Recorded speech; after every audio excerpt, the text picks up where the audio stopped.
우리 그 박시영 TV가 여기까지 오는데 네. 지대한 공헌을 한 우리 최영욱 대표님 모셨습니다. 박수로 해주시기 바랍니다. 안녕하세요. 늦어서 죄송합니다. 예. 카메라가 안 잡아주네? 말씀과 마음이 약간 최 대표님이 오늘 기분 무거우세요. 오늘은 뭐 저 정경심 교수 재판 문제 때문에 뭐 마음이 편치 않죠. 네. 사실. 아유. 그나저나 선생님, 저 대표님 여기 예. 책 썼습니다. 아, 예. 고맙습니다. 그 앞에 사인도 하고 메시지도 남기셨더라고요. 한번 봐주세요. 졸필이기 때문에 야, 한글을 쓸 줄 아네요. 윤석열보단 나. 박지영의 새로운 능력을 지평선을 열고 이런 얘기는 없네요, 적어도. 논란이 될 거든 줄이고. 선거에 관한 새로운 지평선을 열 책입니다. 뭐 이렇게 해야 되는데. 네. 대표님 일단 출연해 주셨으니까 오늘 그냥 뭐랄까요, 뭐 저희도 지금 댓글도 계속 그러고 기운 빠진다 뭐 이런 말이 워낙 많아가지고 예. 우리 저 구독자분들에게 또 시청자분들에게 일단 인사 말씀하면서 좀 간단하게 이야기 한번 해주시죠. 예, 여러분 오늘 아침에 좋은 소식을 기다리셨던 분들이 많을 텐데 뭐 전들 안 그렇겠습니까? 근데 뭐 속보가 뜨는 걸 보면서 참 너무 황당했고 착잡했고 어떻게 이럴 수 있나 싶습니다. 지금 그래서 이제 판결문을 제대로 못 본 상황이라서 제가 어떤 부분을 집어서 어떻게 반박을 하고 뭐 비판해야 될지는 잘 모르겠는데 여하튼 그간의 재판을 쭉 방청해 오신 분들이나 변호인단의 주장이나 전문가들이 또 입증한 어떤 디지털 포렌식 관련 자료나 이런 것들을 보면 원심의 판결은 유지되기 어려울 것이다. 적어도 100보를 양보해서 설사 상당 부분을 유지한다고 하더라도 양형에 있어서 지금 징역 4년을 선고한다는 거는 진짜 황당한 일입니다. 이거는. 그래서 뭐 하여튼 아직까지는 좀 제가 지금 멍한 상태고 오늘 안 그래도 지금 다른 일들이 뭐 많아가지고 계속 사람들을 만나야 되는데 하루 종일 지금 머리가 무거워서 좀 힘든 날이네요. 하여튼. 네. 저희는 예상을 했던 게요. 네. 최 대표님.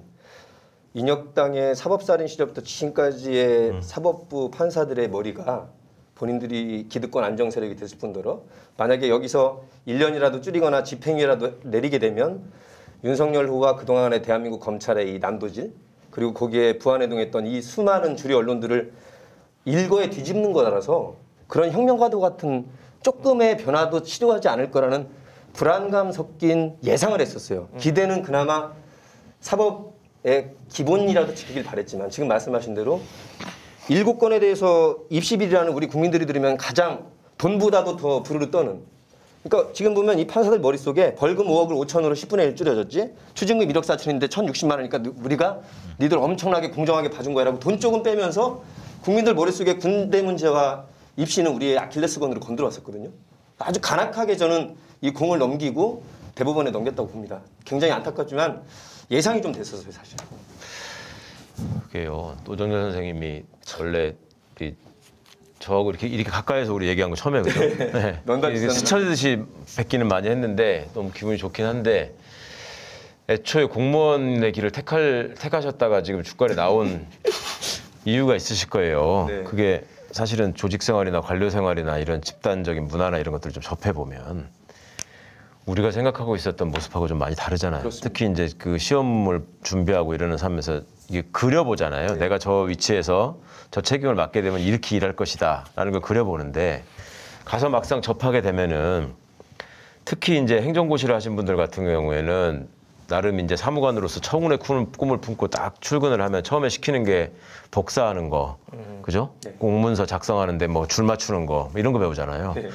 그러니까 우리 동료나 선후배를 포함해서 처음에 출근해가지고 너무너무 회의를 느끼는 사람들이 많아요. 자괴감 느끼고. 그렇죠. 내가 이거 하려고 지금 그랬나.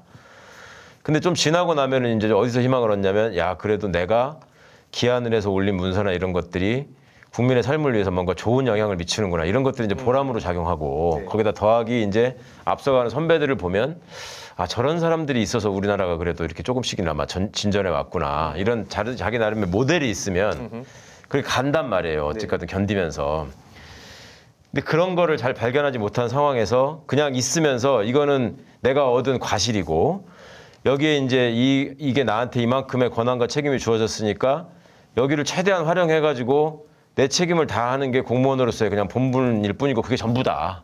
이렇게 생각을 하면 학교 다닐 때 이제 선생님이 내주는 숙제하는 사람하고 똑같이 되는 거지. 그죠? 실제로 공무원 생활들을 보면은 학교 생활의 연장이에요. 보면 아침에 출근해서 상사가 시키는 숙제하고 잘했으면 칭찬받고 못하면 혼나고 그리고 이제 휴가가 방학이고 그다음에 이제 매년 그 평가 점수가 나오면 그걸 가지고 다음에는 나는 어디로 가나 뭐 이런 거 말하자면 이제 상급학교 진학이나 이런 거에 대한 고민하고 기득권 안정화가 되면서 관료주의에 자기가 이제 젖게 되는 거죠. 졌죠. 그리고 이제 시험 권력들이 국민들이 선출한 선출 권력 알기를 니들은 5년짜리고 4년짜리야. 그렇죠. 우리가 결정한다. 이런 엘리트즘에 빠져 있고 지금 판사들, 기재부 재경부, 기재부 관료들 보면 국토부 관리들 보면 이거 국민들의 모든 걸로 다 네, 우리가 배심제, 참여, 선거로 바꾸는 수밖에는 맞아요. 예, 그러니까 이제 그런 판결 결과를 얘기하라고 하셨는데 왜 자꾸 제가 행정공무원 얘기를 하는지 이게 의아해하실 핵심적인 텐데 얘기니까.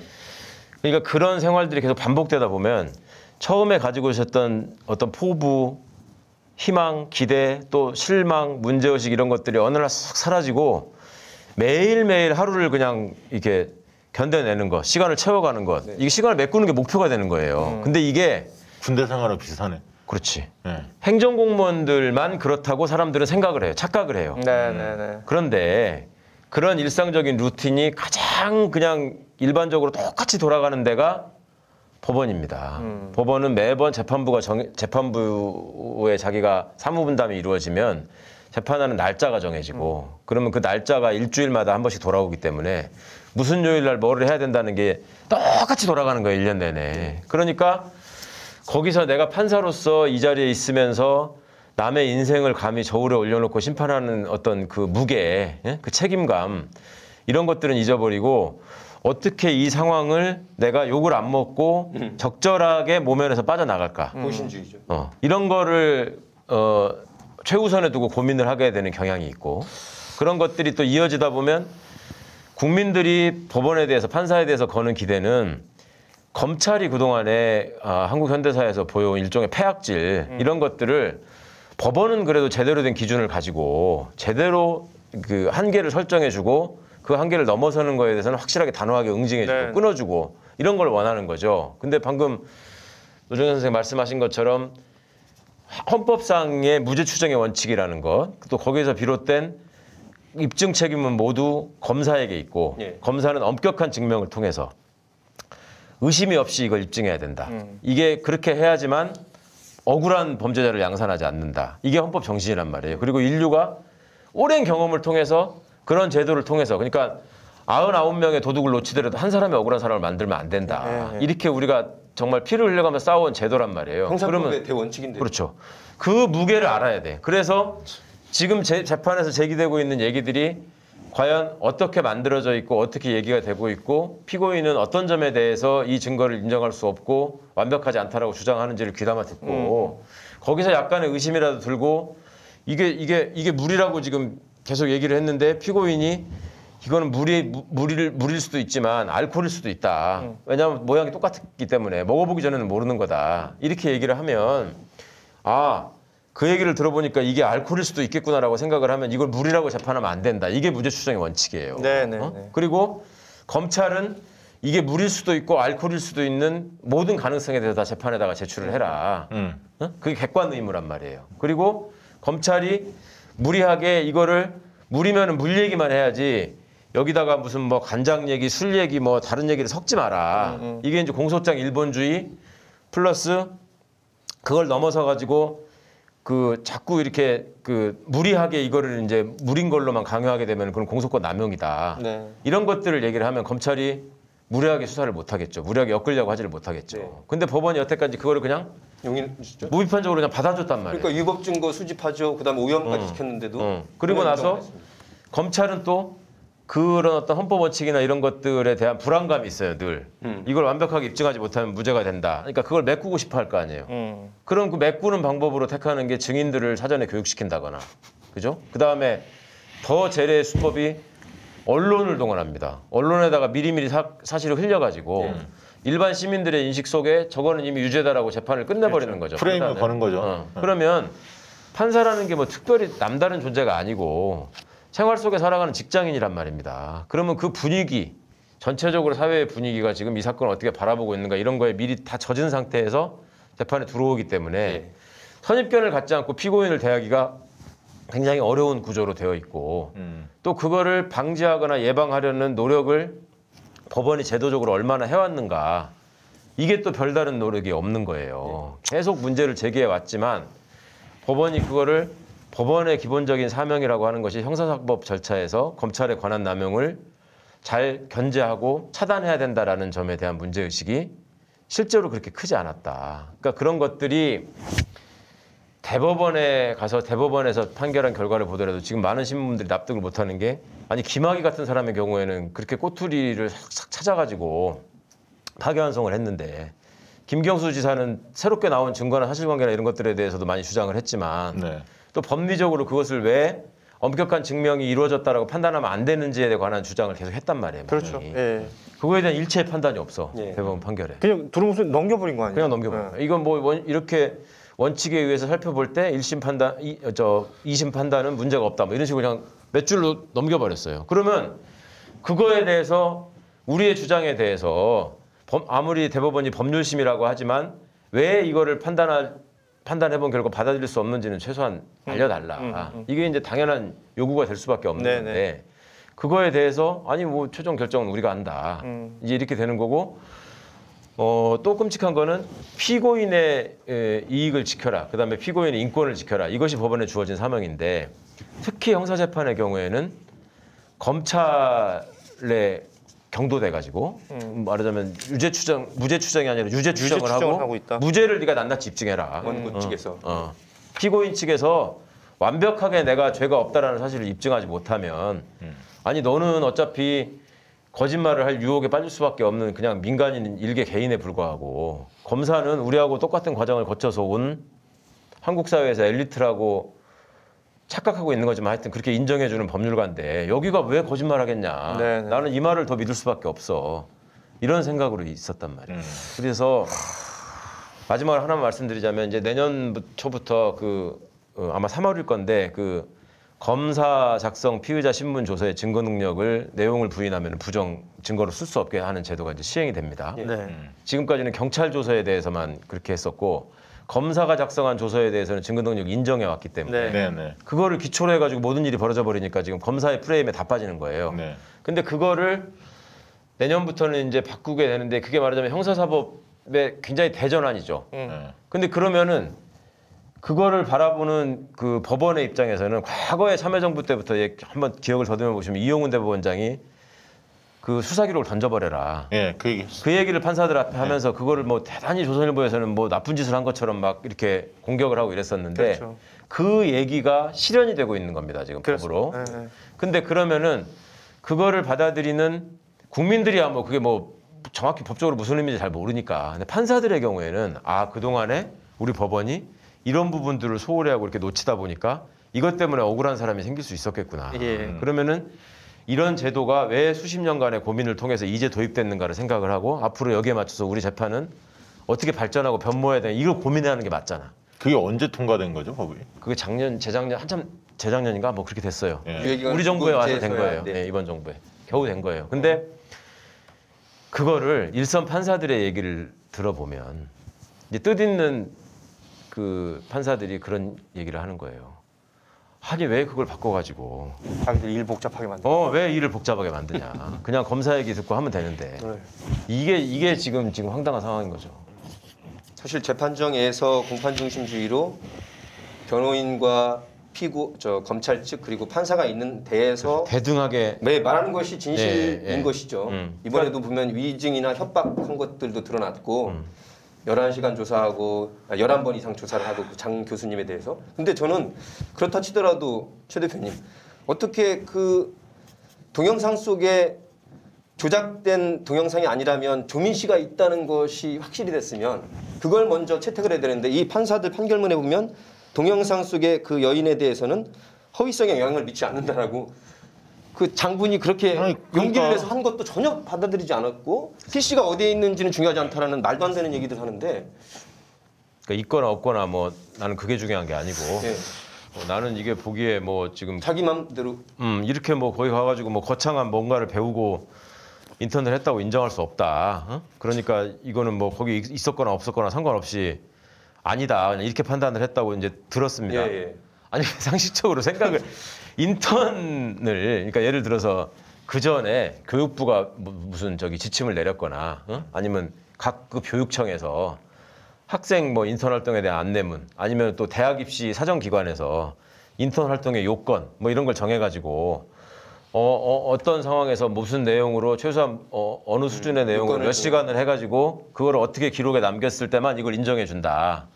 그런 게 있었으면 그렇죠. 그런 게 기준이 있으면 그걸 근거로 해서 야 이런 기준이 있잖아. 근데 이 기준에 대해서 사회적으로 합의한 기준에 대해서 지금 맞지 않는 그 사실관계들이 너무 많기 때문에 거기 잠깐 뭐 화면에 찍혔다는 것만으로 이걸 다 충족한다고 볼 수는 없어. 이렇게 얘기할 수 있어요. 네. 아니 근데 그걸 합의한 기준이 있냐고. 없죠. 전국의 학생들이 다 그 기준을 아니 그 당시에 다녔던 학생들 설문조사하면 그냥 나올 거예요. 아니 그리고 다른 거 다 떠나서 본인들 재판을 한 당사자들이 자기 아들 다 저희 했을 때. 비슷한 내가 같은 시기에 법률가로서 시작한 사람들 아니에요. 네. 대부분. 그러면 본인이 우리가 사법연수원 다닐 때 15기간이 있어요. 법원에 가서 6개월, 예. 검찰에 4개월, 변호사로 2개월 이거를 15를 한단 말이에요. 예. 현장 실무 실습을. 15 있죠. 거기를 제대로 출근해서 다 가는 사람이 단 한 명도 없어. 자기들이 그러니까 해놓고서는. 변호사 15 같은 경우에는 가서 아침에 이렇게 인사드리고 변호사님 이쪽으로 배정돼서 왔습니다. 그러면 변호사 입장에서도 귀찮아. 자꾸 오면은 밥도 사줘야 되고 얘기도 해줘야 되고 그러니까 알았어 하고 그러고 그러면 가서 저기 뭐 연수원 시험 준비하시든지 뭐 편하게 지내세요. 이렇게 하고 갔다 오면은 이제 잘 했으면 이렇게 써주는 아니 그 과정을 통해서 판사가 된 사람들이에요. 본인들이 예. 그리고 심지어 법원 15도 마찬가지였어. 그러니까 검찰 15가 그나마 사건들을 좀 이렇게 맡겨가지고 검사 직무 대리로서 수사도 하게 하고 해가지고 상대적으로 빡세게 출근을 한다는 얘기가 있어. 그것도 매일매일 출근하는 거 아니었고 네. 네. 법원 15의 경우에는 더더욱 그렇게 했었단 말이에요. 그런데 남들한테는 막 그렇게 엄청난 현미경을 들이대면서 아니 본인들이 해왔던 그 사회적인 통념이나 관행은 왜 무시하냔 말이야. 그것이 또 엄청나게 누군가를 속이는 겁니까? 그러면 이 사람들 논리대로라면은 그런 과정을 통해서 법관 임용 신청을 해가지고 그런 사법연수원에서 정한 15기간을 그대로 수료한 것으로 완성한 것으로 인정받아가지고 판사로 된 거. 아니 그거 자체가 위계에 의한 공무집행방해 아니야. 자기들 논리대로라면. 네. 그 대표님, 만약에 이제 대표님이 그 이번 건에 정경심 교수의 변호인으로서 이런 식의 변론, 지금 말씀하셨던 내용들의 변론, 이러이러한 문제가 있는 것 아니냐라고 만약에 현장에서 얘기를 한다면 이 판사들에게 소위 말하는 그 괘씸죄가 적용이 됩니까? 예를 들어서 난 죄가 없기 때문에 무죄라고 주장하는 사람들을 보고 오히려 더 양형을 세게 한다든지 이런 케이스들을 그런 경향이 있어 왔죠. 굉장히 왕왕 본단 말이에요. 그러면 제가 괘씸죄야 쉽게 얘기하면. 지난번에 그런 일이 있었어요. 어떤 사람이 그냥 억울하게 인정하면 판결 쓰기도 편한데 왜 귀찮게 해 이런 그러니까요. 마인드가 있지. 억울하게 살인 누명을 쓴 사람이 나는 무죄로 계속 항변했다가 이 사람은 반성하지 않는다고 6년형을 받았어. 근데 진범이 잡혔어요. 진범이 잡혔는데 진범은 자기가 죄를 지었으니까 인정하고 그러면 변호인이 막 반성한다 이런 거 썼을 거 아니에요. 정작 진범은 2년 6개월을 받았어요. 그러니까 이런 일들이 벌어지는 게 지금 우리나라 사법부의 현실인 거잖아요. 그러면 예컨대 정경심 교수 측에서도 변호인들이 우리 지금까지 방송하면서 우리 고일석 기자하고도 수많은 얘기들을 했지 않습니까? 이런 것들이 이상합니다. 이런 것들이 이상합니다. 이런 부분들을 좀 받아들여 주세요. 이런 부분들을 좀 살펴주세요라고 얘기했던 모든 부분들이 그냥 쓱 넘어갔단 말이에요. 진범이 2년 6개월이라고 하셨어요? 진범이 또 한 분 있죠. 이재용 씨라고 86억을 횡령한 사람한테는 2년 6개월인데 그러니까 지금 그 얘기하고 싶은 거야. 입시에 반영이 됐을지 안 될지도 그 대학교 측에서 반영을 한지 안 한지도 모를 이 애매모호한 걸 가지고 4년이라는 실형을 때린다는 게 대한민국 사법부가 얼마나 진짜 아니 사실은 입시를 담당한 분들은 이거 사실은 그렇게 중요하게 쳐다보지도 않았다라고 그런 참조나 얘기 했지. 했잖아요. 제대로 맞아요. 예. 참 이게 근데 그거를 답답해요. 아니 그러니까 제가 그냥 에피소드를 하나만 말씀드리자면 아까 이제 오늘이 우리 철험회 하는 날이라서 모였는데 그때 우리 김남국 의원이 그런 얘기를 해. 지금 김남국 의원은 로스쿨 출신이잖아요. 네. 나는 옛날에 사법연수원 다닌 사람들은 다 지금 아까 말씀드린 것처럼 그렇게 실무수습 기간을 거쳤는데 법원 15 아까 그렇게. 15 얘기. 그건 다 공지의 사실이에요. 그런데 로스쿨생들은 나는 좀 빡빡해진 줄 알았거든요. 그 기간도 좀 짧고 그렇거든. 근데 김남국 의원이 뭐라 그러냐면 지금 자기 방에 로스쿨 실무수습 학생 4명이 배정돼서 있다는 거야. 아, 의원실에. 네, 원래 이제 그런 각급 기관에도 가가지고 이렇게 체험하는 기관이 또 있거든요. 네. 그렇죠. 예. 그렇게 4명이 배정이 됐다고 인사를 하러 왔더래. 근데 딱 인사를 나누고 나서 김남국 의원이 저기 이제 로스쿨 시험도 변호사 시험도 준비하셔야 될 테고 날도 덥고 시간도 저기 할 텐데 편하게 그냥 지내시면 됩니다. 이렇게 얘기를 하고 나오려고 하다가 생각을 해보니까 그것도 나중에 이거 나중에 그래가지고 들어가가지고 조사 방조로 로스쿨 학생들한테 그랬대. 네. 저기 진짜 죄송한데 제가 윤석열이 때문에 매일매일 좀 나와서 이걸 좀 하셔야 되겠네. 아니 진짜 무슨 일이 아니라 나중에 아니, 이게- 공격할 때 그렇게 할 거 아니겠어요? 그럼 그리고 김남국이 큰 인물 될 수 있어. 지금 자질이 있잖아요. 그럼요. 그러니까 네. 조심해야지. 아니 대표님 이게 이제 정영균 교수님 재판이 항소심이 이제 선고가 난 거고 이게 조국 장관 재판이 남았고요. 네, 그 대표님 재판도 있는 거 아니에요? 네, 네. 이게 다 연결되지 않습니까? 연결 그렇죠. 뭐 영향을 연결의 미친다. 굵기를 따져봐야 되지만 하여튼 관련이 다 되죠 어떻게든. 그 영향을 미칠 수 있죠. 이게 그리고 지금 뭐 바로 뭐 여러분들도 뭐 보셔서 알겠지만 이게 표창장을 위조한 거라고 재판부는 판단한 거잖아요. 네. 이렇게 되니까 이제 부산의 의전원 합격 취소하라. 취소 얘기 지금 또 나오고 있고 그러면 지금 조민 씨가 가지고 있는 의사 면허 자체도 취소가 될 수 있다. 뭐 이런 얘기 나오는데 이게 그러니까 자세히 보면은 이번 판결 그러니까 사실 언론은 그리고 또 어떤 법률가들이 이걸 해석하고 막 이러는 내용들 보면 이번 공판에 있어서 뭐 사모펀드 쪽은 어떻게 됐고 입시부는 어떻게 됐고 뭐 몇 개 혐의가 어떻게 됐고 이렇게 얘기가 나오는데 요걸로 뭔가 마무리되는 게 아니라 뭔가 다 연결이 돼 있단 말이에요. 아니 한동훈이가 지금 기사로 가지고 난리잖아요. 그러니까 말입니다. 그렇죠. 자기들이 그리고 몰랐던 거죠. 뭐 예상했던 그리고 일이죠. 동양대 조교하고 그다음에 저기 교직원 빨간아재. 빨간아재 네. 거기서 동영상 굉장히 보면 그냥 인상적이- 이해가 되잖아요. 진짜. 어떤 국면이었는지. 맞습니다. 이런 것들 전혀 반영을 안 하는데 그래서 사실 나는 그 동영상 보고 김남국 의원한테 민주당 의원들 다 텔레방 카톡 단톡방에 공유를 해라. 다 봐야 한다. 알아야 뭐 조국 장관 뭐 정경심 재판 뭐 이런 얘기 나왔을 때 대응을 할 수가 있는 거거든. 그래서 그렇게 하겠노라고 아침에 이제 그랬었는데 표창장만 놓고 얘기하자면 예를 들면 헌법과 형사소송법이 정한 거는 그런 거예요. 그 표창장을 어떤 컴퓨터에서 어떤 방식으로 어디에 앉아가지고 어떤 용지에 어떤 컴퓨터로 어떤 프린터로 출력을 해서 이거를 어디에다 제출했다. 이거를 완벽하게 검찰이 입증하지 못하면 네. 그리고 피고인이 그 중간에 어느라도 공백이 있는 지점을 지적하면 네. 그거는 인정할 수 없는 거예요 원래. 근데 표창장 하나만 놓고 여러분들이 한번 되새겨 보셔도 얼마나 많은 문제점들이 얘기됐습니까? 그럼요. 그러니까 네. 최성해 씨가 총장으로서 승인을 한 거냐 아니냐부터 시작해가지고 최성해 씨의 거짓말, 네. 이 사람이 그동안 발언한 거에 대한 신빙성 이런 것들이 굉장히 많이 탄핵이 됐잖아요. 네. 그건 다 흔들리는 요소란 말이에요. 이걸 그대로 믿어도 돼? 네. 이런 생각을 할 수 있는 거고.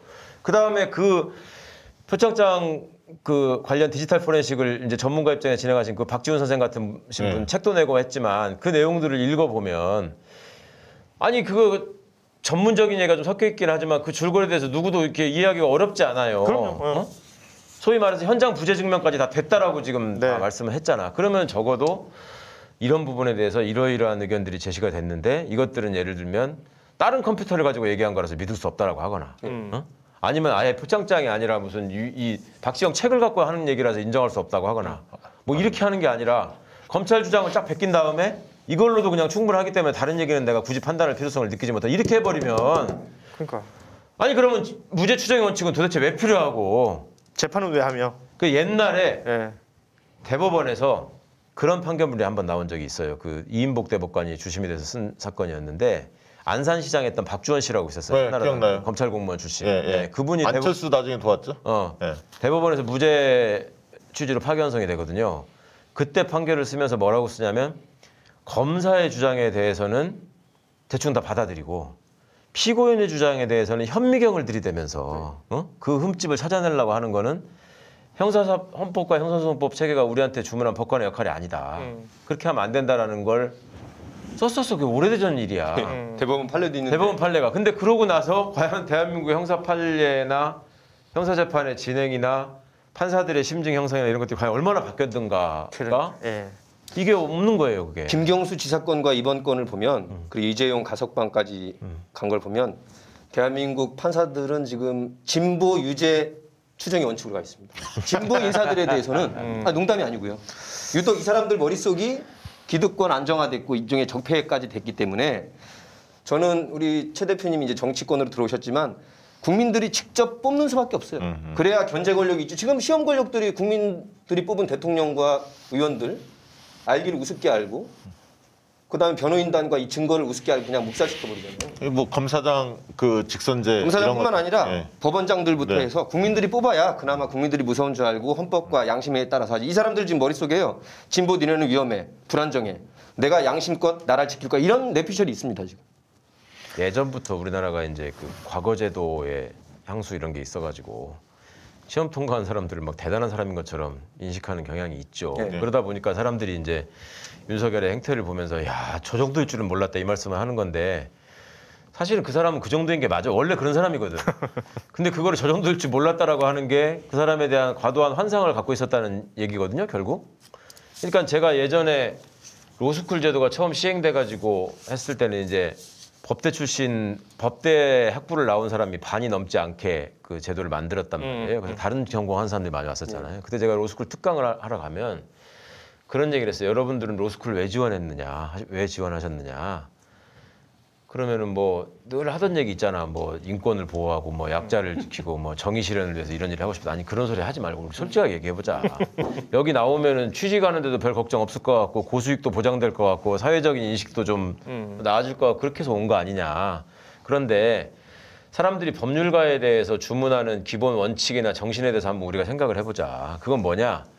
너네들은 목에 칼이 들어와도 진실만을 지키고 정의를 얘기해라. 그거를 기대하는 거다. 네. 근데 정작 그러면은 로스쿨을 3년을 다니면 내지는 여기 이제 법대 나온 사람들도 있을 텐데 법대 4년을 다니고 나면 갑자기 내가 정의로워지더냐? 어? 아니면 당신들 원래 공대 다닐 때는 별로 안 정의로웠는데 로스쿨 와서 한 1년 다녀보니까 스스로 막 정의로워진다는 생각이 들더냐?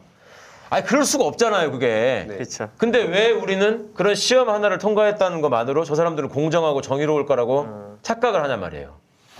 그럴 수 없는 일이거든. 사람이라는 게 본질적인 품성이나 품격을 벗어날 수 없어요, 크게. 그렇습니다. 그리고 아까 말씀드린 그런 루틴에서 그냥 푹 쩔어가지고 이렇게 지내다 보면 20, 30년 지내다 보면 지금 윤석열, 최재형 씨가 보여주고 있는 그런 바보 같은 행동, 이상한 행동을 하고도 스스로 당당하고 자랑스러워하는 이런 황당한 모습으로 변하는 거거든, 사람이. 아니, 윤석열은 그럴 줄 알았잖아. 최재형도 똑같은 수준이 항상 초월 아닙니까? 윤석열, 최재형, 또 윤희숙 본의 아니게 어디 뭐 국립대 나왔다는 사람들이 자기들도 아 내가 그래도 한때 가장 어려운 시험 했겠고 거기 경제학과 나왔으니까 내가 제일 똑똑하다는 자만에 빠져 있고 언론이 그걸 오냐오냐 띄워줬죠. 그리고 20, 30년 동안 폭탄주만 먹고 머리에 치매가 올 정도로 알코올성 치매 빠지면서 연구 개발을 안 하니까 무식해진 거예요, 사실은. 그러니까 더 끔찍한 건 뭐냐면 아까 지금 그 말씀 잘하셨어요. 이게 선출 권력을 무시한다. 그게 이게 이제 시험 위주의 사회, 학벌 위주의 사회가 되다 보니까 딱 속으로 그렇게 생각하는 거야. 야, 내가 안 하려고 해서 그렇지. 내가 나가면은 내가 국회의원 못할 것 같아? 그런 마음이 야, 있어요. 내가 무슨 가평군수 내가 못할 것 같아? 아니 나 그 생각 들었어. 이준석이 시험 얘기를 많이 하잖아요. 경쟁주의. 대선 후보들 거기 국민의힘 대상으로 시험 보면 윤석열 떨어질 것 같아. 최재형하고.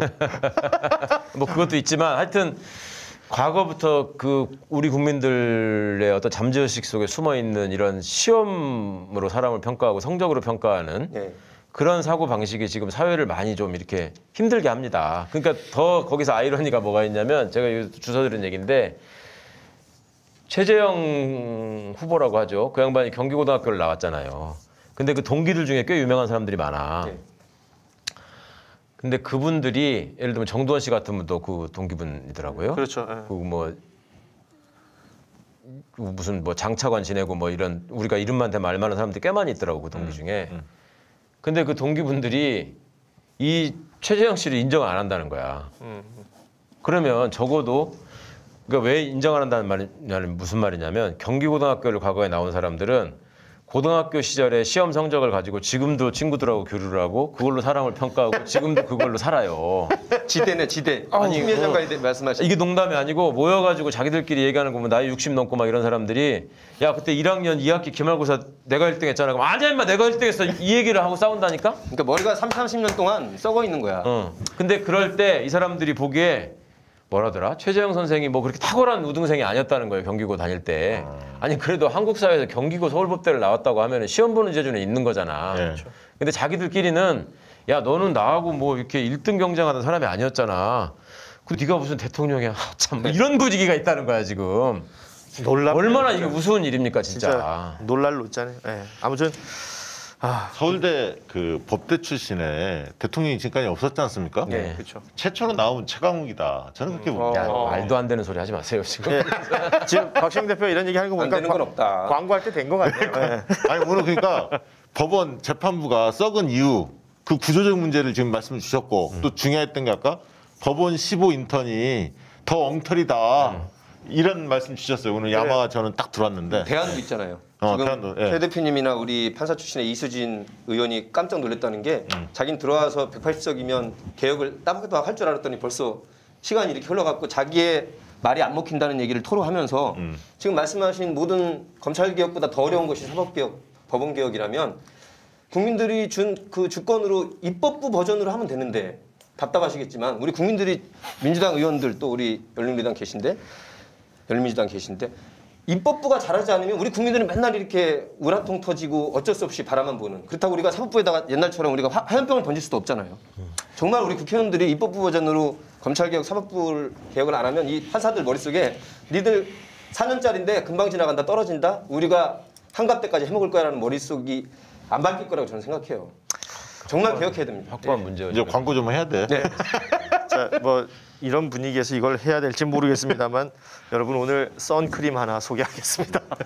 오늘 저희가 소개해드릴 라펠랩스에서 나온 선크림인데요.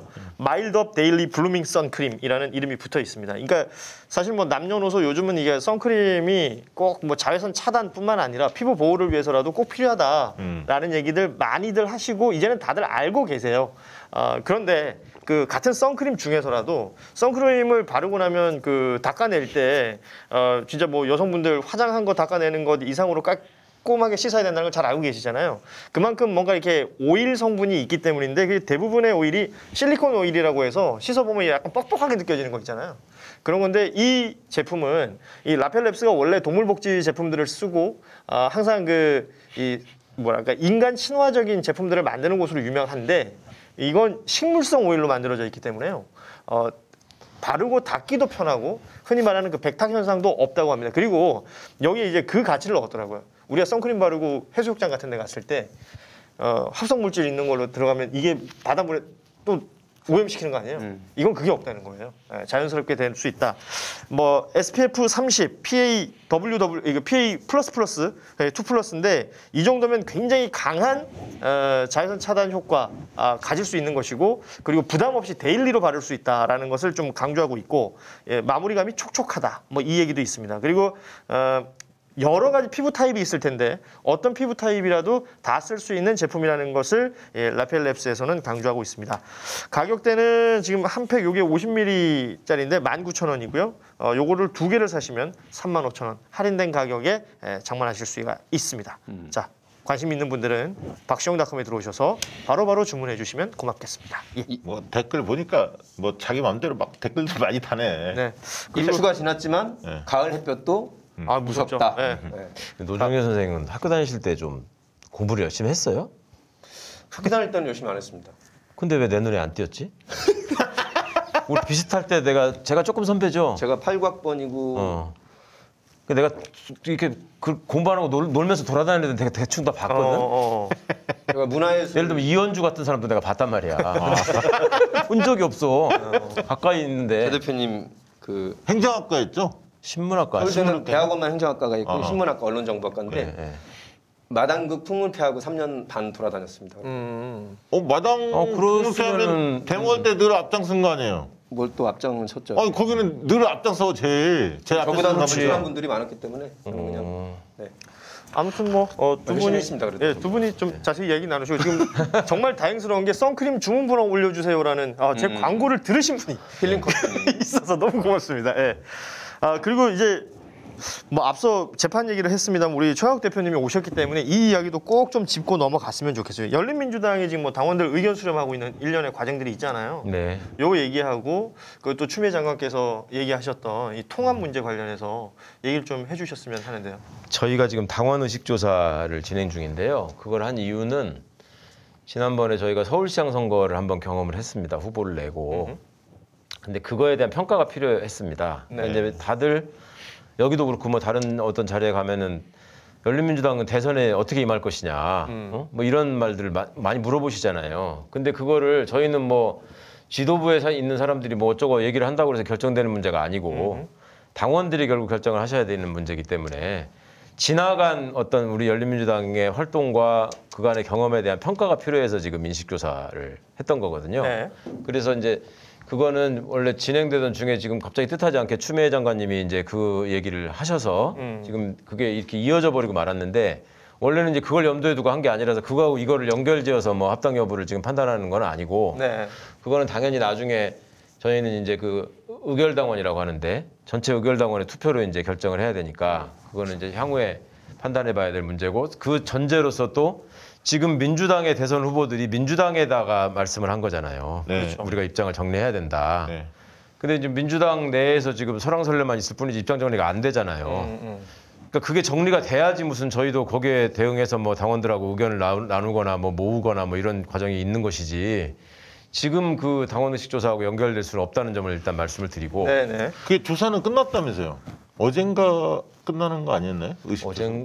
제가 그렇게 들었는데. 오늘 수요일이죠. 예, 화요일 오늘 아니면 어제 끝난 거였어요. 예, 예. 그래서 제가 아직 결과는 지금 뭐 얘기를 못 들어서 예, 며칠 아직 뭐 좀 걸린다고. 이따가 나오겠죠. 그런데 합당에 대해서 그러니까 합당만을 말씀한 거는 아닌 것 같고 합당이냐 통합이냐 연합이냐 연대냐 뭐 이런 것들이 각각의 층위에서 다들 생각들이 다르실 수 있고 그렇죠. 그게 또 각각의 장단점이 있다고 보시는 분들이 많이 있는 것 같더라고요. 그래서 전에부터도 지금 뭐 저한테 정치를 하면서 주어진 어떤 역할이나 사명이 있다고 한다면 저는 일단 하여튼 우선적으로 정치 검찰의 뿌리를 뽑는 거하고 그다음에 대선에서 이기는 거 그 두 가지이기 때문에 그 목표를 위해서 하여튼 뭔가라도 가장 현명한 방법을 택해야 되겠죠. 가장 좋은 길을. 네.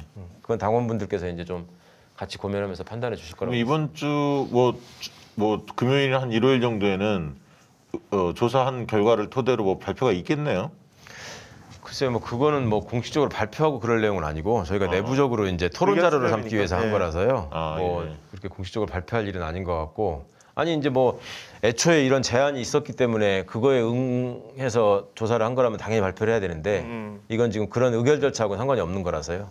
당원들의 생각이 어떤지를 좀 알아보기 위해서. 네네네네. 사실은 서울시장 선거 전후로 해가지고 또 저희가 그런 의식조사들을 좀 했었는데 조금 하여튼 놀라운 그 결과들이 좀 보였었어요. 아, 그래요? 그래서 아니 그러니까 뭐 저는 제 부족한 머리로 생각했을 때 이번 대선을 임하는 열린민주당의 어떤 태도 말하자면 이제 대선 후보를 낼 것인가 낸다면 어떤 형태로 낼 것인가 그러면 이런 게 있을 거고 아니면 후보를 내지 않고 민주당과의 어떠한 형태로의 결합 이게 연대가 될 수도 있고 연합이나 합당 뭐 다 가능할 것 같은데 그 안에서 그러니까 단일 후보를 낼 수 있는 방법도 있을 것이고 뭐 여러 가지 이제 경우의 수들이 있잖아요. 그 좀 뭐랄까 분위기 같은 게 파악이 안 되나요? 네, 뭐 그냥 그야말로 다 여러 의견들이 각계 백화쟁명이라고 하나? 하여튼 뭐 그런 거죠. 그러니까 그냥 얘기하기에는 아니 지지율이 그래도 6%에서 뭐 9% 사이로 왔다 갔다 하는 정당이 후보를 안 낸다는 게 말이 돼? 이게 이제 당위적인 얘기라면 그러면 현실적으로 누가 후보로 나설 것이며 아니면 예를 들면 그런 얘기 하시는 분들도 있어요. 야 그냥 다른 거 다 빼고 당신이 당 대표니까 후보로 한번 나가서 그 윤석열이 앉혀놓고 토론 2번만 하고 빠져라. 그러면 그 도구를 선거가 굉장히 그러면 재밌어질 것 같다. 아니 그러니까 이렇게 말씀하시기는 그렇게 편하게 하시는데 누구나 뭐 그런 얘기를 할 수 있어요. 근데 현실적으로 그러면 이 공당이 진로를 정하는 데 있어서 생각을 해볼 게 많죠. 그러려면은 최소한 그러면 선거 토론에 나가려면은 지지율 5% 이상 나오는 사람한테만 기회를 주잖아. 예. 그죠? 그렇죠. 가서 그거 하려면 후보 등록을 해야지 받아주는데 5억이야. 이탁금이 대통령 선거는. 예. 그거는 어디서 날 것이며 이제 그런 문제들을 다 종합적으로 판단을 해가지고 결정해야 될 문제라서 사실 이렇게 쉬운 일은 아닙니다. 그게. 참 이번에 어젠가요? 문체위에서 이제 언론개혁 관련해서 논의가 좀 이루어졌죠. 어떻게 보고를 받았습니까?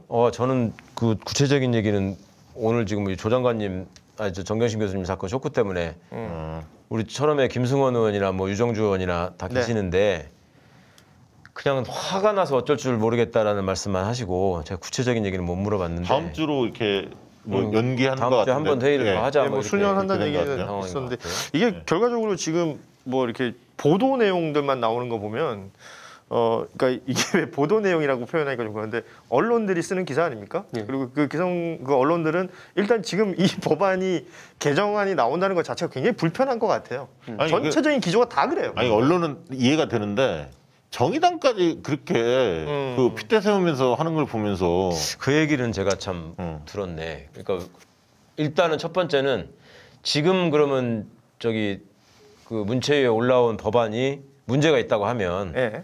그러면 자기들이 얘기하고 있는 그러니까 그 논리가 그거잖아. 좋다. 언론에 문제가 있다는 건 인정한다. 그렇지만 이 방식은 아니다. 이 얘기잖아. 그러면. 그렇죠. 정의당 그러면 입장은 예. 문제가 있다는 거 인정하면 그럼 어떤 방식인지를 얘기를 해야지 토론이 될 거 아니에요. 근데 어떤 방식인지는 지금 얘기를 안 하고 무조건 아니다. 뭐 언론 자유를 탄압할 수 있다. 뭐 나쁜 권력이 들어서면 어쩔 수 있다. 뭐 이런 얘기만 지금 하고 있는 거예요. 그래서 국힘당 사람들이야 원래 그러는 거니까 그냥 그렇다 치고 정의당은 왜 그러는 거냐 내가 물어봤더니 예. 한 분이 그러시대. 글쎄 뭐 구속에 안 들어가 봐서 모르겠지만 일단 정의당은 선거 전략이 대선에 무조건 후보를 내는 거고 민주당과 차별화하는 게 1차적인 적이라고 생각을 하니까 그냥 그렇게 반대하는 게 맞다고 생각하는 것 같다. 너무 슬프더라고 내가. 아니 그리고 여론조사 보면은 기가 막히네. 이재용 가석방에 대해서 정의당 찬성이 높아. 네? 정의당도 찬성이 높다고. 진짜? 진짜로요? 정의당 지지자분들이 야, 저 정의- 뭐지? 옛날에 저기 울산 동군지 중군지 주민분들이 저기 구청장은 민노당 뽑고 국회의원은 정몽준 뽑는 뭐 그런 심리인가? 이게 뭐 많이 변질이 됐습니다. 변질. 그 참 언론개혁 참. 뭐 언론 노조에서 그렇게 하는 거는 이해는 되는데, 근데 언론 노조 내가 좀 답답한 게 가짜뉴스에 대한 이 폐단이 심하다는 건 자기들도 알 텐데, 그러면 어떻게 하겠다는 건지 그런 건 없잖아. 순서가 그러니까 왜 시작됐느냐? 언론에 문제가 있다는 거에서 국민의 80% 이상이 지금 공감하고 있어요. 예, 그렇습니다. 예. 징벌적 손해배상 제도도 60에서 70% 지지가 나와요. 그러면 왜 이런 상황을 자초한 당사자들이 무조건 그걸 바로잡는 시도가 잘못됐다라고 악만 쓸 게 아니라 그 사전에 우리 스스로 우리를 성찰해 보니 그렇죠. 이러이러한 구조와 이러이러한 문제점 때문에 우리가 그동안 이렇게 잘못했습니다. 그리고 심지어 세월호 사건 이후에 기레기 소리를 들으면서 저희가 시민들 앞에서 진짜 뭐 눈물을 흘려가면서 앞으로 안 그러겠습니다 했잖아요. 더 심해졌잖아. 그러니까 지금 사람들이 이대로 놔두서는 안 되겠다. 저 사람들은 자정이 안 된다. 이렇게 얘기하고 지금 나선 거 아닙니까? 아니 그러면 첫 번째로 자기 반성과 성찰이 전제가 되고 소위 말해서 뉴스의 품질을 높이기 위해서 우리가 어떤 노력을 앞으로 그동안에 해왔고 어떻게 할 것이고 현업 종사자들로서 구조적으로 이런 문제가 있기 때문에 이게 안 되는 면이 있으니 그것도 좀 고쳐달라. 아니 이게 순서 아닙니까? 그렇게 얘기를 하고 그다음에 그런 거를 바탕으로 해볼 때 이런 문제를 이렇게 고치는 거는 교각사루의 우려가 있다고 우리는 보입니다. 이렇게 얘기하지 말이 맞는 거지. 아니 무조건 하지 말고 뭐 이렇게 하면은 뭐 아니고 이건 아니죠. 대안은 정말. 우리가 잘하겠습니다. 자정하겠습니다고 또 한 가지 판검사처럼 이들 거의 주류 언론들이 기득권화돼 있고 그렇죠. 수구 적폐화돼 있어요.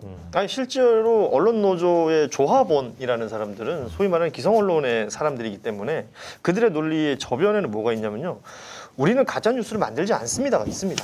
본인들이 하는 뉴스는 가짜 뉴스가 아닌 것이고 본인들이 활동을 하고 있는 것은 언론의 역할을 하고 있는 것이고 그리고 그 언론의 역할을 위해서 언론은 자유가 있어야 된다고 얘기를 하고 있는 것이 저변에 깔려 있다 보니까 지금 뭐 가짜 뉴스를 통제한다라고 말하고 뭐 가짜 뉴스가 이제 문제가 일으키면 그 문제를 일으킨 것에 대한 어떤 그 처치를 한다는 건데 그 가짜 뉴스를 만드는 사람들은 우리가 아니기 때문에 우리가 거기에 포함이 될 수 없다라는 논리가 굉장히 강하게 있어요.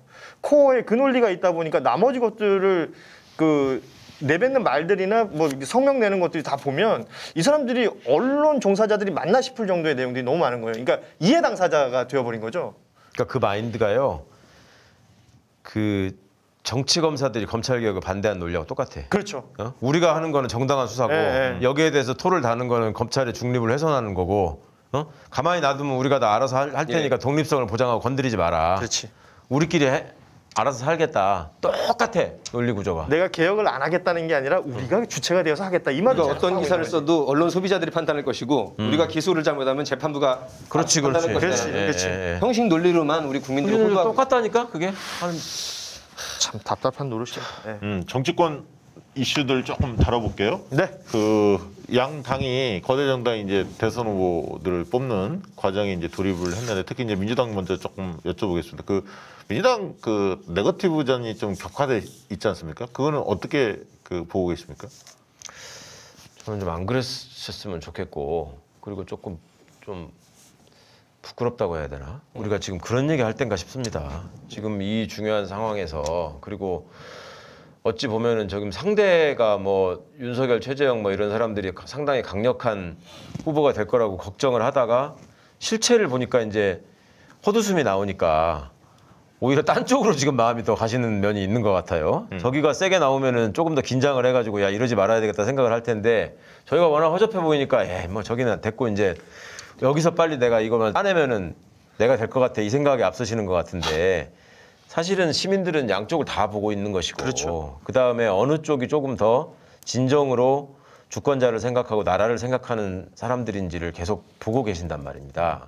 그러니까 지금 저희 집권 여당에서 정권 재창출을 생각하면서 내가 이 문재인 정부의 공을 계승하겠다라고 얘기하는 후보라고 한다면 적어도 국민들께 미래의 모습을 제시하고 그거를 좀 쉽게 설명을 해주셔야죠. 그래서 국민의힘이 그리고 있는 세상과 민주당 후보가 민주당이 그리고 있는 세상은 어떻게 다른 것인가. 그래서 왜 민주당 후보를 선택해야 하는가를 서로 계속 논쟁하고 경쟁하면서 그걸로 발전시켜 나가는 것도 지금 시간이 없는 마당에 그리고 중요한 과제가 지금 얼마나 많아요. 우리 네. 앞에. 당장 지금 기후위기 무슨 뭐 1.5도 오르는 게 30년 걸릴 줄 알았는데 지금 뭐 3년 만에 다 됐다 막 이렇게 되잖아요. 지금 지구 온도가. 그러면 당장 그거를 시민들이 느끼고 있고 이 전염병이 창궐한 상황에서 앞으로도 이게 위드 코로나로 계속 가야 될 것 같은데 그럼 어떻게 해야 되나 이런 것들에 대한 얘기들을 정책 담론이라고 하는 것이 그동안에 대선 공간으로 들어가 버리면 진영이 쫙 갈라져 가지고 얘기를 하기 때문에 사실상 실종돼 버리잖아요. 네.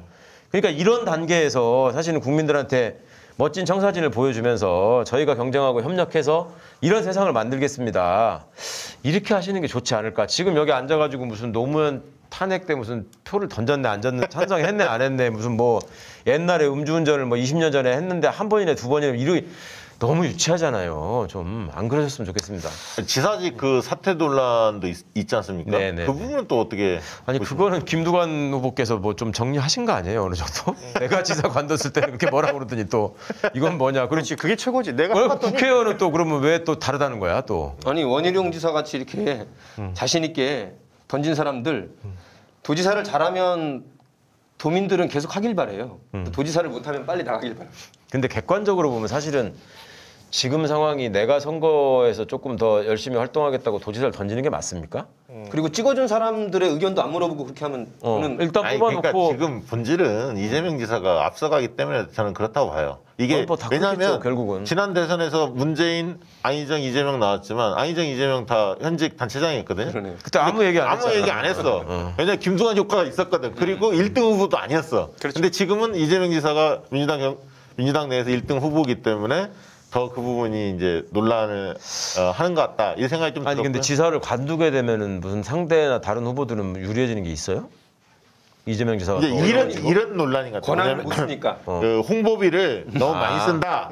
그다음에 이제 그 예를 들면 기본소득이나 이재명표 정책을 못 푼다. 외국에도 뭐 홍보하고 막 이러는데 이거는 대선용 아니냐. 이렇게 이제 이낙연 후보 측에서 비판을 하는 거죠. 근데 이제 그 부분에 대해서 이제 막 수치나 막 이런 게 이제 공개가 됐어요. 그것도 좀 한번 볼까요? 그 저희가 인서트 그 이낙연 후보 측에서는 이게 서울시와 경기도를 비교한 건데요. 네. 홍보 인력과 뭐 지금 쭉 보시면 알겠지만 예산까지 함께 비교가 되는 부분인데 요거는 이제 이재명 후보 측에서 반박했던 자료죠. 그렇습니다. 이게 네. 뭐 서울시하고 경기도 보면 일단 제일 밑에 빨간 글씨로 적혀 있는 거 보면 서울시가 지금 5,090원이고 1인당. 예, 경기도는 지금 1,875원이라는 게 이제 숫자로만 딱 보이는 거잖아요. 예, 이거 뭐 말씀드렸지만 이재명 지사 측에서 제공을 한 내용입니다. 거기야 뭐 경기도에 유리하게 만드실 수 있었겠죠. 그렇지만 아니 나는 근본적으로 지금 지사가 누구고 뭐 어떤 후보가 지사냐 이걸 떠나서 아니 이게 지금 코로나 저기도 있고 해서 아니 오세훈 씨 같은 경우에도 심지어 나오고 싶은데 지금 코로나 때문에 지금 관두고 나가면 욕 먹을까 봐 못 나온다는 거 아니에요? 예, 그렇죠. 그런 게 그러니까 그 사람 그리고 그런 생각을 하는데 지지도 높지 않고. 지금. 아니 그리고 그 김연아 씨 지명했다가 그 철회하는 거 봐봐. 아 그게 또 결정타였죠. 김연아. 그거 예. 중요하지. 그리고 저는 그런 생각도 들던데요. 이게 지사직 그 케이스를 아까 김두관 의원 얘기를 많이 했는데 저는 홍준표 의원을 눈여겨봐야 돼요. 그러니까 경남지사직을 던졌잖아요 그때. 던졌는데 선거를 안 했죠. 그러니까 그거 교묘하게 날짜 그렇게 맞춰가지고 던져가지고 그 얼마나 수많은 도민들이 입장에서는 그 경남 도민들 입장에서는 얼마나 뿔따고 나는 일입니까? 야 근데 민주당 지지층에서 그 국민의힘 그 대선 후보 그 지지도 조사하면 민주당 지지층에서 25% 홍준표야. 아니, 홍준표가. 지금 객관적으로 봐도 제일 똑똑하지 않았어. 얘기하는 거 보면. 아 진짜 제일 쿨한 것 같아 진짜로. 네. 이런 거 관록도 모셔야 한번 됩니다. 나왔었잖아요. 아니 그게 단순히 그 상대하기 쉽기 때문에 역선택이라는 의미 속의 홍준표가 아니라 아니죠. 윤석열, 최정 이런 사람들 너무 함량 미달인 거야. 네. 민주당 지지자들이 볼 때는. 그러니까 이제 쓸만한 사람 별로 없는 거지 뭐 그 중에는. 근데 국민의힘 지지자들 중에서도 좀 쪽팔린다라는 표현을 하시는 분들 제가 몇 번 봤거든요. 이게 뭐냐면 그 왜 보수를 좋아하시는 분들이 나는 보수주의자라고 말하는 사람들이 좋아하는 캐릭터들이 있어요. 앞서 말씀하셨던 뭐 서울대 경기고 뭐 이런 그 스펙이 좀 잘 갖춰져 있는 사람들. 그리고 그런 사람들의 어떤 과거사를 돌아봤을 때 아니면 조상을 훑어봤을 때 뭔가 좀 있어 보이는 사람들, 뭐 그 뭐랄까 미담이 있는 사람들 아니면 뭐 그 좀 화끈한 뭐 이렇게 남자다움이 있는 사람들 이런 사람들 그리고 또 그런 게 자칫 리더십이라고 생각하시는 분들도 있습니다. 그러니까 그런 분들을 좋아하셔서 이분들이 입을 열기 전에, 그러니까 윤석열, 최재형이 입을 열기 전에 다 좋아했어요. 다 좋아했는데 뭔가 있을 줄 알았지. 네, 환상이 있었던 판타지가. 근데 입을 여는 순간 쪽팔린다라는 생각이 드는 거지. 그건 이 보수 지지자들 중에서도 이런 얘기를 하시는 분들이 생겨나고 있다는 거예요. 그러니까 민주당 지지자들은 어떻게 했어요? 아 참 그 열린민주당의 당원들은요. 네. 그 어쨌든 이제 민주당 경선에도 좀 관심이 좀 있지 않겠습니까? 아무래도. 많으시죠. 예. 네, 그리고 이제 뭐 국민선거인단이나 이런 부분에서는 참여하는 분들도 있을 것 같기도 같고요. 상식적으로 보면. 근데 이제 열린민주당의 당원들의 성향상 좀 개혁 성향이 굉장히 강하지 않습니까? 그렇죠, 당연히. 그러면 이제 상식적으로 보면 뭐 추미애, 이재명 이런 분들한테 표가 조금 더 쏠릴 가능성이 있어 보이는 거죠. 그렇죠. 그렇게 예측하는 게 합리적이겠지. 예. 저희 당 구성원들의 성향이나 뭐 그런 걸 볼 때는 알겠습니다. 국민의힘 쪽에는 유승민은 개인적으로 어떻게 보세요? 유승민 정치인으로서 유승민? 저는 그분을 지난 초파일 행사 때 조계사에서 처음 뵀는데 제가 지금까지 만나본 그쪽 진영의 사람들 중에는 가장 젠틀한 표정과 자세로 인사를 하시더만요. 자세만 보셨습니까? 그거는 있는데 그 양반 낯 가리는데 원래 낯을 많이 가려요. 예 그렇다고 많이 들었어요. 그러니까 그쪽 당 분들이 그런 얘기를 하시더만 정치를 하게 안 어울리는 성격이래. 예, 수줍어. 사람들하고 같이 이렇게 어울리는 거를 못 한대요 잘. 네네. 이게 밥 싫어하고. 먹자 이 얘기도 잘 못해. 그러니까 뭐라더라 유승민 의원하고 밥 먹어본 사람이 없대. 예. 단적으로. 예. 그러니까 그분이 나름의 어떤 뭐 그 능력이 있다고 생각하시고 사명감도 있고 스스로 엘리트라고 자부하시는 면이 있을 수는 있겠지만 그 정치라는 것도 분명히 이게 전문 분야고 제가 해보니까 더 알겠어요. 이게 적성에 맞는 사람이 있고 또 정치 쪽으로 와가지고 사람이 왜 그런 사람 있잖아요. 뭘 다른 걸 시킬 때는 되게 잘하는데 노래방에다가만 갖다 놓으면 바보 되는 사람도 있잖아. 그 박자 음정 못 맞춰가지고 막 하악거리고 있는 거 보면 진짜 딱하잖아. 그리고 어떻게 사람이 저러지? 뭐 이러는 건데 그 양반도 이쪽보다는 다른 분야에 갔을 때 훨씬 빛이 나는 스타일이 아닐까. 뚝심과 결기가 있는 강단이 없고 참모형 옆에서 조언해주면 참 어울리는 그 정도의 아니, 댓글에 언행인 것 같습니다. 홍준표 의원 이야기가 나오니까 최강욱 대표하고 홍준표 의원하고 100분 토론하면 정말 재밌을 것 같아. 성사 한번 하시죠. 제가 그 저희 TV에서 한번 모셔볼까요 두 분을? 하실 의향이 있습니까? 홍준표 전 대표 여기 나오신다면 최강욱 대표님 그 양반하고 저하고 뭐 할 얘기가 뭐가 있을까요? 뭐 윤석열에 대해서 얘기를 해? 법조인 검찰 출신들인데, 개혁에 대해서 예, 얘기를 해? 검찰개혁, 검찰개혁, 사법개혁. 개혁 좋은 거 같아요. 그다음 윤석열 요 두 가지만 딱 잡고 얘기해도 재밌을 것 같아요. 글쎄요. 웃음으로 승낙하신 걸로. 예. 윤석열부터 하고 윤석열 먼저 하고 내가 지금 몇 번을 얘기했어 윤석열한테 나오라고. 안 하잖아요. 그거는. 그러니까 참 아니 그 쫄보야. 대표님하고 토론하는 게 문제가 아니라 지금 당내에서 지금 토론하자는 것도 지금 민기적거리고 있는데. 아니 근데 나 사실 그거는 야, 근데 이준석 좀 잔인하더라. 이준석이 좀 오버한 거야 사실. 왜냐면 경선 준비위원회가 아직 후보들 사실 등록도 안 했는데 먼저 토론 붙인다는 건 논리적으로 보면 좀 이상하잖아요 사실. 근데 아니, 그러거나 말거나 어쨌거나 그 말 안 되고 특히 경제는 잘 모를 것 같은 사람한테 이미 하이에크야 프리드만이야 그걸로 경을 한번 쳤는데 야 경제로 토론되니까 나와 이거는 좀 너무 심하잖아. 내가 당대표를 해봐서 아는데 이준석 대표 당 대표로서 그 정도는 저길 보려야 내가 아직 30대 중반이지만 저 아버지 뻘이잖아요. 25살 차이 나는. 지금 재밌는 게 막 뜨는 게 뭐냐면 이준석 대표가 당대표 되기 전에 발언했던 거 유튜브에 나와서 3월 달인가요? 했던 게 떠요. 뭐냐면 자기 유승민 대통령 만들겠다. 그랬었어요? 네, 첫 번째. 두 번째는 윤석열이 되면 자기 우주로 떠나겠다. 지구에 안 그런 게 살고. 있었어? 불과 5개월밖에 안 된 네, 얘기. 얼마 안 된 얘기예요. 왜 그런 얘기를 했어요? 무슨 자리에서? 뭐 저기 보수 유튜브 나와서 유튜브 뭐 채널에서? 여러 얘기하다가 그 얘기 했는데, 그러니까 자기 속마음을 다 이야기한 거죠. 그 당시 편하게 당대표 나가기 그렇죠. 전이니까. 그때는 당 대표 나갈 생각도 없었을 타이밍이에요. 마음을 약간 먹었을 때야. 근데 그게 한번 복귀해 보면 이준석 대표가 처음 입후보할 때까지만 해도 자기가 정말 당 대표가 돼서 이 당을 어떻게 꾸려가겠다는 생각은 그렇게 많지 않았습니다. 사실은 그 소위 말하는 바람이 확 불면서부터 이준석이 뭐 이런저런 생각도 하고 이런저런 막 제안도 하고 아이디어를 냈지만, 그래서 제가 보기에는 자기가 내뱉어놓은 말들에 대한 자기가 자기 발 걸고 있는 상황들이 계속 반복이 될 거예요. 아니 그러니까 이게 지금 세진 게 이 지금 다음 주 토론 때문에 막 싸웠잖아요. 예. 윤석열과 이준석 측이 막 싸우는데 이제 유승민이 참전했어. 유승민 측이. 아 그래요? 그렇죠. 왜냐하면 들어왔죠. 윤석열 플러스 그다음에 이제 예를 들면 김재원 최고나 이런 사람들이 이준석 막 공격하거든. 김태흠도 공격하고 다 공격하니까 누군가는 이준석을 옹호해야 하잖아. 유승민밖에 없잖아. 근데 유승민 측이 나섰어요. 캠프에서 그렇게 나서니까 또 이제 나서게 돼. 너무 오신환 뭐 이런 사람들이 최고위원 중에는 아무도 없나? 이준석 없어요. 대표를 옹호해줄 사람이? 네, 대신에 그럼 당직자 중에 뭐 황보승이, 서범수 이런 사람 있는데 황보승이 선생이 요새 사고가 나서 안 될 거고. 예, 거기 사고가 크고 홍준표 의원은 어제 들어보니까 홍준표 전 대표는 저 조경태가 선대위원장 하기로 했는데 의원 뭐 초선 의원 하나 영입했고 최근에 그 배현진 있잖아요. 원래 네, 핵심 의원이었잖아요. 좀 관계가 좀 틀어졌대요. 배현진하고? 예. 오. 김병민 지금 예. 그 윤석열 쪽의 대변인이잖아요. 엊그제 그 매부쇼 같이 하는데 그 얘기 하더라고. 그래서 배현진도 이제 뭐 저 홍준표 이 얘기를 안 듣는다. 그래서 관계가 조금 소원하다. 근데 배현진 씨 얘기를 하려고 그랬는데 홍준표 당 밖에 있을 때 안에서 계속 홍준표 얘기했던 사람이 배현진이잖아요. 그렇죠. 핵심 그 이준석 대표도 그런 사람이 하나 있어야 된다고 얘기하려고 그랬는데 그 틀어져 배현진이 버렸어, 최고위원 될 때 홍준표가 적극적으로 도왔어요. 그렇죠. 그럼요. 네, 그 얘기는 있었지. 왜냐면 홍카콜라 멤버입니다. 유일합니다 거의. 그리고 하현재인가 뭐 그 말씀하신 예. 초선은 국회의원이 딱 한 명 있잖아요. 예, 한 명. 홍준표 캠프 중에.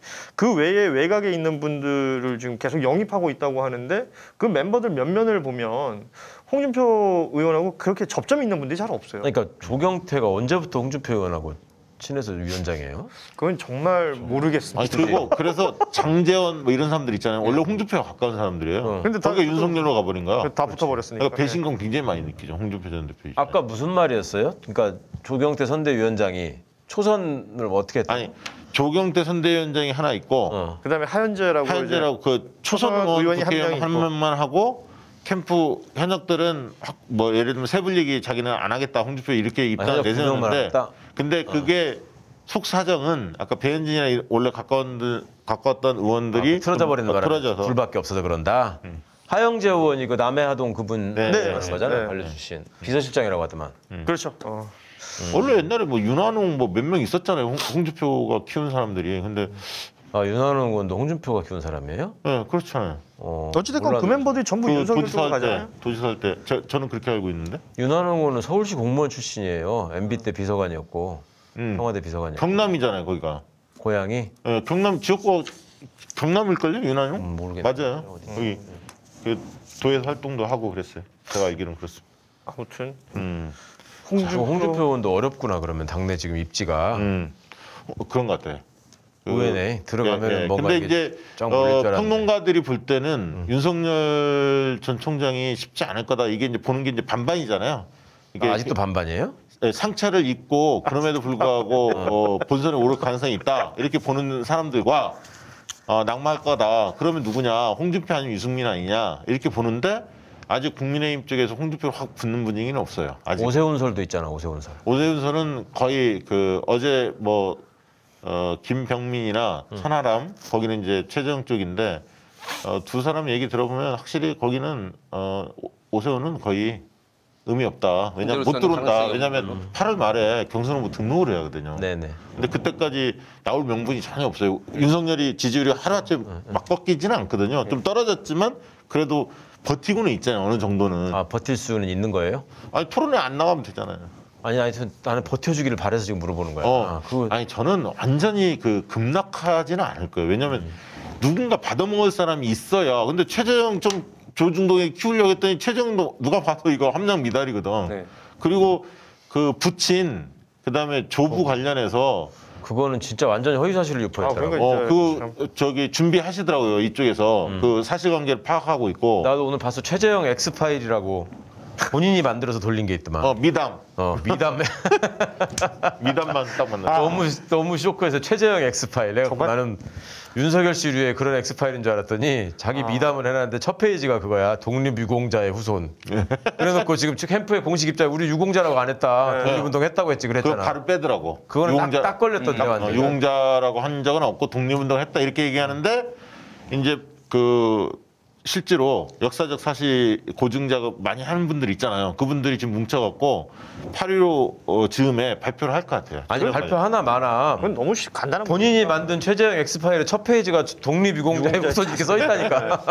아니 그 마이크 붙잡고 했던 그 선거법 위반 그건 어떻게 되는 거예요? 그런 거는 주의 정도 줄 거야. 주의 정도? 대선판이라 그걸 갖고 난리지는 않아요. 조직적이거나 고의적이거나 그렇진 않은데 그래도 문제는 그 달라고 그랬죠.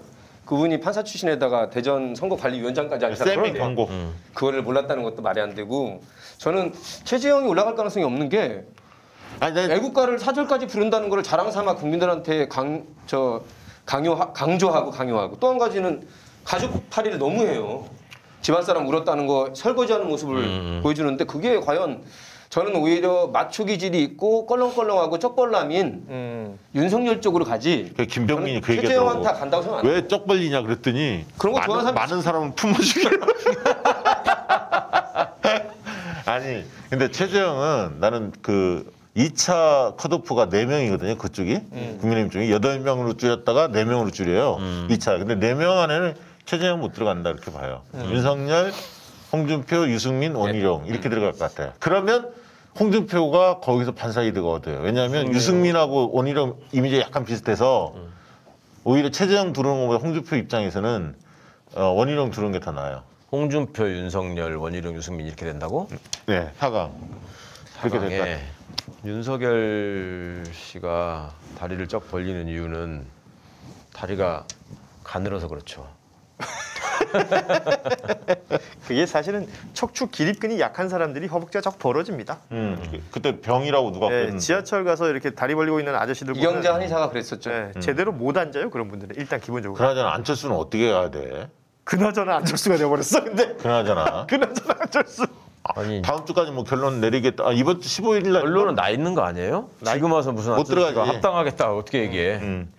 근데 참 안철수는 내가 볼 때는 무조건 지금이라도 들어가야 돼. 그래요? 예. 그건 무슨 장점이 있어 안철수한테? 아니 밖에 있으면 뭐 할 거예요. 왜냐하면 저 국민의힘에서 그러니까 정치를 해보려는 안철수를 따라서 정치를 해보려는 사람들이 있는데 이 사람들 입장에서는 지방선거 몇 명이라도 나가고 싶을 건데 국민의힘 당을 가지고 어떻게 만약에 후보 단일화 한다고 하더라도 안철수가 될 가능성은 제로지 않습니까? 국민의힘 후보하고 했을 때 현실적으로 보면 그러면 그냥 흡수되는 거거든. 또 그러다가 내가 볼 때 그렇게 단일화 하더라도 합당 대선 끝나고 합시다 이렇게 나올 거야 분명히. 그러면 그 지방선거 나가려는 애들은 아무것도 못 하거든. 그러니까 자기가 조금 손해 보더라도 자기는 불투명한 상황에 처해 있더라도 자기 새끼들이라도 좀 보호해야 하거든. 그러려면 호랑이 굴에 들어가야지. YS처럼. 그런 자신감도 없이 어떻게 정치를 해? 그리고 이미 네. 삼지대의 어떤 상징성이 없어져 버렸어. 네. 왜냐하면 국민의힘 그 서울시장 재보선 선거 때 단일화했지. 안철수가 오세훈하고. 그 지금도 통합 추진하지. 근데 누가 저 사람은 삼지대로 생각하는 사람 어디 있어? 아니 국민의- 본인은 근데 윤석열 씨만 좀 아웃되면 나머지는 나하고 비슷하지 않나 이렇게 생각하지 않나? 착각이죠 그러면. 근데 그렇게 생각하실 것 같은데. 요새는 오히려 잉여의 상징이 되어가고 있어요. 이제 내가 볼 때는 근데 내가 보기에는 그분 출마하세요. 왜냐하면 제가 그 당대표 아닙니까 그 양반이. 그렇죠. 그러면 원래 이제 어디 우리가 행사장 가면은 기념식 때 행사장 가면은 저하고 옆자리에 앉아야 돼요. 근데 그러네요. 작년에 행사할 때 한 번도 안 오셨어. 모든 행사에 대통령 행사에 한 번도 안 왔어요. 네네네. 그래서 저는 항상 정의당 대표 옆에 앉았는데 금년에 갑자기 나타났어. 기념식에. 그럼 나타나 있는 것뿐만 아니라 자꾸 나한테 말을 거시더라고. 아하. 뭐라고 말을 겁니까? 가장 그것도 인상적인 이제 대화는 뭐였어요? 그것도 뭐랄까 이렇게 그냥 자연스럽게 나오는 말씀이 아니고 준비하신 말을 걸어 항상. 대본을 가지고 있기가. 아니 대본까지는 아닌데 예를 들면 저기 초파일 날 내가 처음 뵀었거든요. 네. 근데 예성쩍게 옆에 앉아 계시더라고. 근데 아이고 안녕하십니까. 그래서 예 안녕하십니까 했더니 그 저희는 원래 불자입니다. 그래서 비슷하세요. 오. 불자는 아닌데 할머니께서 뭐 절에 부산에 어디에 시주를 해가지고 뭐가 있습니다. 그러시더라고. 그래서 예 저는 불자는 아닌데 그럼 대표님 불자신가요? 그랬더니 아니 전 불자는 아닌데 절하고 인연이 깊습니다. 이렇게 해서 그렇습니까? 이제 그러고 말았어. 대단히 정치인다운 말이네. 근데 그러고 나서 현충일 행사를 예. 갔어요. 예.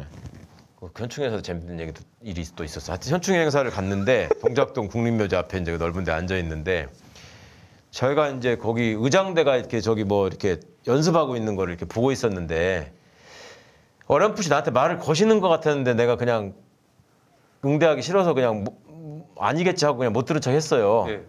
근데 저쪽은 이제 여영국 대표님이잖아. 거기다 대고 수요일부터 30도라고 합니다. 너무 덥습니다. 이렇게 하시더라고. 그러니까 여영국 대표가 그 양반도 좀 숫기가 없어요. 네, 여영국 그쵸, 대표님도 그쵸. 그냥 이렇게 되게 이렇게 시골 아저씨 스타일이야. 그러니까 예 그렇습니까 이제 하고 있었는데 다시 이제 내가 이쪽만 보고 있을 수 없으니까 이렇게 하다가 둘이 눈이 마주쳤어. 그러니까 수요일부터 더워진다고 합니다. 30도가 넘는다고 합니다. 똑같은 말 하시는 거야. 근데 최 대표님이 이렇게 오늘 나는 거기 가서 다른 당 대표들 보면 날씨 얘기를 해야지라고 이제 입력을 하고 왔구만. 그래서 제가 거기 가가지고 고참 당대표의 비애를 느꼈다는 거 아닙니까? 고참 당 예. 현충일 행사는 중요한 게 이벤트가 뭐냐면은 이제 헌화 분양이에요. 헌화 분양. 그렇겠죠. 대통령 내외가 이제 앞장을 서시고 이 바깥쪽 마당에 사람들이 쫙 모여 있다가 행사장이고 그럼 이렇게 쭉 들어가가지고 그 안쪽에 막 이렇게 그 네. 써 있는 돌 있고 막 거기가 이렇게 하잖아. 그걸 대통령이 가실 때 거기에 이제 그 저기 유공자분들이랑 그다음에 뭐 산부요인이랑 정당 대표랑 뭐 또 뭐 군 대표, 경찰 대표 이런 분들이 따라가요 같이. 그 대통령 헌화분양 하실 때 뒤에 이렇게 또 거기 가서 도회를 하거든. 근데 저는 이렇게 그 순서가 돼서 앞으로 나갔는데 아무도 안 나오시는 거야 당 대표들이. 그래서 내가 아니 나와야 된다고 우리 나가는 거라고 하면서 내가 갔거든. 그러니까 가니까 이제 사회자가 대통령께서 헌화분양을 하시는데 뭐 산부요인과 정당 대표와 뭐 각계 뭐 저기 분들이 같이 가서 합니다 이렇게 메일까지 했어. 그 나는 그냥 가면서 당연히 와 있을 줄 알았어요. 근데 다 끝나고 왔는데 다 거기 앉아 있어. 안 왔더라고. 아니 그래서 이 양반들이 왜 안 왔지 하고 가만히 생각을 해보니까 작년에 당 대표였던 사람이 나밖에 없는 거야. 한번 해본 사람이. 홍영길, 김기현, 저 여영국, 안철수 선생 안 왔다 그랬잖아요. 내가 네. 다 처음인 거. 저만 가봐서 거기 가서 혼자 가서 정당 대표의 대표로 가서 이거 하고 왔어. 정당 대표의 대표. 그러네. 그렇군요. 그나저나 최 대표님 이렇게 성대모사 잘하시면 좋습니다. 아니 그 남의 당자님 앞에서 문자 안철수 한번 해보세요. 쓰는데 안철수. 여러분이 아무리 그래도 저는 끝까지 될 겁니다. 저는 안철수합니다. 철사지 않다. 나라대로 안철수 잊지 마십시오. 그렇게 말씀이 그렇게 빠르진 시간 않잖아. 때문에 그랬습니다. 안철수 잊지 마십시오. 아니 그나저나 그 홍준표 전 대표가 윤석열을 향해서 조국 수사 문제. 한 부분도 문제다. 이 세게 비판했거든요. 네. 그거에 대해서는 또 어떻게 보십니까? 이걸 정확하게 말씀하신 거죠. 음. 도륙을 냈다라는 표현도 그렇고 이제 검찰에서 홍준표가 모래시계 그 이미지로 한때 참신한 저 혁신의 이미지 떴던 적이 잠깐 있거든요. 네, 네. 그러니까 윤석열을 잡을 수 있는 거는 홍준표 의원입니다. 그리고 검찰 선배고 모래시계 이미지를 차용한 사람이고. 그래서 저는 홍준표 후보가 굉장히 발군의 실력을 발휘해줘서 윤석열을 굉장히 확실히 잡아주길 바랍니다. 가장 중요한 거는 검찰에서 자란 특수부 검사의 속성을 아는 거죠. 그렇지. 홍준표 선생은 본인이 수사도 많이 당해봤고 검사를 하면서도 본인이 비슷한 게 또 했고 그 양반이 언론 이용해가지고 뭐 슬롯 머신 사건 흘리고 어쩌고 하면서 했다고 자기가 자랑처럼 얘기했잖아요. 황교안이 그 박근혜 불구속 수사 윤석열이 이렇게 저기 완전히 사실 아닌 것을 흘렸잖아요. 야. 그러면서 이제 그게 논란이 되지 않았습니까? 예. 황교안이 비판했거든요. 내가 아는 상식선에 그런 일이 없었다. 근데 이제 황교안 입장에서는 지금 이제 윤석열을 세게 두드려 패야 사실 자기가 이제 올라갈 수 있는데 아직까지는 좀 본격적으로 하는 느낌은 아니야. 언제 본격적으로 하려고 그러나? 그러니까 나는 그 8강 안에 들으려면 꽤 노력을 해야 할 것 같은데 쉽지 않은데 황교안은 가능성이 없습니다. 8강까지는 갈 수 있죠. 잘하면. 8강이? 예. 저희 여론조사 이번에 해봤거든요. 아, 8강 14명이 지금 나왔거든요. 국민의힘이 예. 14명이 나왔는데 잘하면 8강. 예. 꼴찌로 들어갈 가능성이 있을 것 그러니까 같습니다. 그 양반이 꽤 뭐 좀 할 것 같아. 윤석열 관련해서 본인도 좀 알고 있는 게 있지 황교안 않습니까? 버전으로. 예. 사실은 둘이 홍준표 버전. 제일 상극이 황교안 윤석열이지. 윤석열이 저 좌천당하고 징계되고 뭐 이런 게 황교안 법무부 장관 때 다 있었던 그렇죠. 일 아니에요. 있었죠. 그리고 또 특수부하고 또 공안부이기도 하잖아요. 그렇죠. 두 사람이. 예. 그래서 한동안 그 얘기 나왔잖아요. 윤석열 엑스파일 나왔을 때 황교안 쪽을 그 진원지가 아니냐 이렇게 또 의심하는 분들도 있었어요. 개파 내부에. 개파 내부에서. 아 근데 진짜 윤석열 씨는 대단한 게 거의 윤석열 이퀄 이명박 곱하기 박근혜 같아요.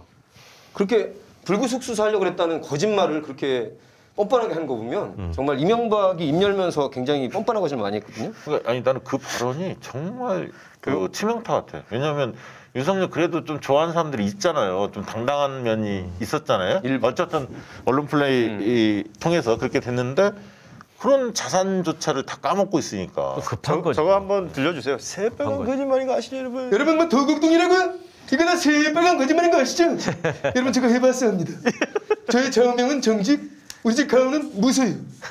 여러분 저는 그래 살아오지 않았습니다. 이 뇌피셜이 윤석열한테도 있는 거야. 어떻게 자기가 불구수술을 하려고 했다는 말을 해. 그 당시에 막 조지면서 자기가 뜨려고 했던 사람인데. 자, 광고할 시간입니다, 여러분. 네. 나 이거 진짜 중간에 끼어들기 엄청 힘드네요. 이거. 네. 오늘 저희 또 지금 소개드릴 거는 지금 앞에 보이시는지 모르겠어요. 이게 뭘까 하고 보시는 분들이 있을 텐데 네오피시의 특급 삼치입니다. 삼치. 삼치 좋아하시는 분들 많죠. 생선구이집 가면 뭐 인기 메뉴 중에 하나인데 삼치. 이게 뭐 여러 가지를 요새 우리가 인터넷으로 주문해서 뭐 먹기도 하고 쓰기도 하고 하는데 이 삼치 진짜 한번 강추해요. 냉동 상태로 오거든요. 오면은 다른 거 할 필요 없어요. 그냥 뜯어서 바로 구우시면 돼요. 그러니까 이걸 뭐 물에 씻는다든지 다른 뭐 사전 조리할 이유가 전혀 없습니다. 아주 깨끗하게 세척이 온 상태고 바로 구워서 드실 수 있게끔 삼치도 편하게 집에서 받아보실 수 있다. 최상의 품질. 그리고 지방층이 두꺼운 프리미엄 삼치들만을 엄선했기 때문에 일단 맛이 좋죠. 삼치가 이제 그 삼치 특유의 기름 그게 또 맛이거든요. 그러니까 뭐든 받은 그대로 바로 구워서 드시면 돼요. 지방질이 떠 있고 뭐 이게 식용유 이런 것도 안 눌러도 된답니다. 그만큼 기름기가 많은 통통하게 살이 올라 있는 네오피시의 특급 삼치 세트인데 일단 모든 제품이 300g 이상씩 아주 그러니까 좀 뚱뚱하고 맛있는 삼치들로 지금 주문이 돼 있으니까 한 번씩 원하시면 찾아보시면 좋을 것 같아요. 이거 그 지금 여기 안 보이겠죠? 그 고추냉이, 우리 와사비하고 저 무 간 거하고 무순하고 이렇게 싹 찍어서. 예. 갑자기 침 고이네. 살이 그냥 통통하게 올라 있는 삼치거든요. 지금 6팩 세트가 39,600원, 8팩이 52,800원, 10팩이 66,000원인데 모두 무료 배송이 되니까요. 여러분 꼭 한번 네오피시의 특급 삼치 세트 가정에서 한번 만나보시기 바라고요. 박시영닷컴에서 주문해 주시면 고맙겠습니다. 네. 자 이제 뭐 정리를 해야 할 것 같은데 이슈들을 많이 얘기해서 오늘 그 대표님 오늘 저기 모처럼 나오셨는데 예. 뭐 특별히 또 하고 싶은 말씀이 있으면 하시죠. 뭐. 어떤 주제든 상관없이. 어저께 제가 오랜만에 봉도사를 만나가지고 하도 떠들어갖고 오늘 지금 할 말이 봉도사 그거- 오랜만에 100분 토론 나가시던데 오늘. 예. 저 어제 했던 얘기의 반복일 수도 있지만 그 윤석열 씨가 왜 불구속을 얘기했는가. 그 전에 홍준표 씨가 그 얘기를 하지 않았었어요? 난 TK 사람들 정신 차려야 된다고 생각한다. 윤석열이 박근혜를 구속했는데 어떻게 윤석열 지지가 거기서 나올 수 있냐. 사실은 홍준표다운 얘기고 윤석열 입장에서 굉장히 아픈 얘기 아니에요. 그렇죠. 그리고 그렇게 얘기를 하면은 TK 시민들 사이에서도 한번 생각을 해보실 거야 아마. 이게 내가 지금 맞아? 거기서는 지금도 박근혜 씨가 억울하다고 생각하는 사람들이 많다는 거 아니에요. 네네. 근데 그거를 가장 강력하게 해코지한 사람이 윤석열인데 그거를 지지한다? 아무리 정권을 교체하고 싶어도 그건 좀 아니지 않나라는 얘기를 홍준표 씨가 던진 거 아니에요. 그러니까 윤석열 씨가 안 그래도 지금 지지율이 내려가는 마당에 초조해서 이걸 어떻게든지 만회를 해야 되겠다 싶어서 저는 그 실언을 한 거라고 보고, 근데 실체하고도 안 맞는 것이 당시에는 구속 불구속을 얘기할 계제가 아니었어요. 지금 다들 잊어버려서 그러는데 특검이 먼저 출범하고 그 다음에 탄핵이 이루어집니다. 특검의 수사 결과가 중간에 나오면서. 그러니까 처음에는 사실은 특검을 박영수 특검 임명장 준 사람이 박근혜 씨란 말이에요. 그렇죠. 그게 그때 상당히 코미디였어요. 박근혜 정부의 뭐를 위한 특별검사 박영수를 임명함하고 대통령 박근혜 이렇게 수행했다니까. 그러고서 자기가 나중에 구속된 거 아니야. 근데 그 상황에서는 이 박근혜를 조사하는 게 가능하냐? 어떻게 조사해야 되냐? 출장 조사를 해야 되냐? 뭐 소환 조사를 해야 되냐? 출석 요구를 해야 되냐? 뭐 이런 거를 가지고 고민을 할 때지. 무슨 구속이냐 불구속이냐를 논할 그런 상황도 아니었고, 그 다음에 어느 정도 쭉 이게 시간이 흐르고 탄핵이 된 다음에 구속이 됐잖아요. 네, 맞아요. 그때는 당연히 분위기가 네. 구속하는 분위기였지 뭘 거기서 달리 뭘 또 얘기할 것도 없었어요. 그러니까 이걸 지금 사람들이 시계를 헷갈리니까. 맞아요, 그러나요. 그때 이제 박근혜 청와대 쪽에서는 탄핵이 기각될 거라고 생각하고, 그렇지. 그러면 이제 그 사퇴하려고 다 저기 준비하고. 완전히 계엄령 얘기까지- 계엄령도 준비하고. 준비하고 기숙사. 다 그랬잖아요. 참 생각해. 윤석열 씨가 참 가벼운 게 광주 가서는 그 이해하냐? 민주 묘비를 끌어안고 아니, 광주에서 그러다가 또 대구 와서는 딴 지역 같은 밀란이 났습니다라는 말을 했다가 또 부산 가서는 그 이한열 이한열 열사 저기도 모르고 그러니까 광주에서 이한양 보고 거기서 그것도 알아보지도 못하잖아. 대단한 그러니까 정신 상태가 너무나 진짜 추정이 아니고 듣는 말에 의하면 수십 년 동안 폭탄주에 쩔어서 이 약간 알코올성 치매가 오지 않고서는 그 정도의 발언이나 언행을 못할 것 같아요. 저는 어제 잠깐 그런 생각을 했어요. 이번에 윤석열 최재형 씨를 보면서 제가 무슨 안타까움이 들었냐면, 올림픽을 대하는 우리 선수들의 자세나 국민들의 시선이 많이 달라졌다는 걸 우리가 이번 굉장히 느꼈잖아요. 예전에는 항상 나오는 말이 통안의 은메달이었잖아요. 그렇죠. 은메달 딴 사람 막 울었다 메달 잡고서. 제일 많이 울어요. 네. 동메달 근데 좋아하는데.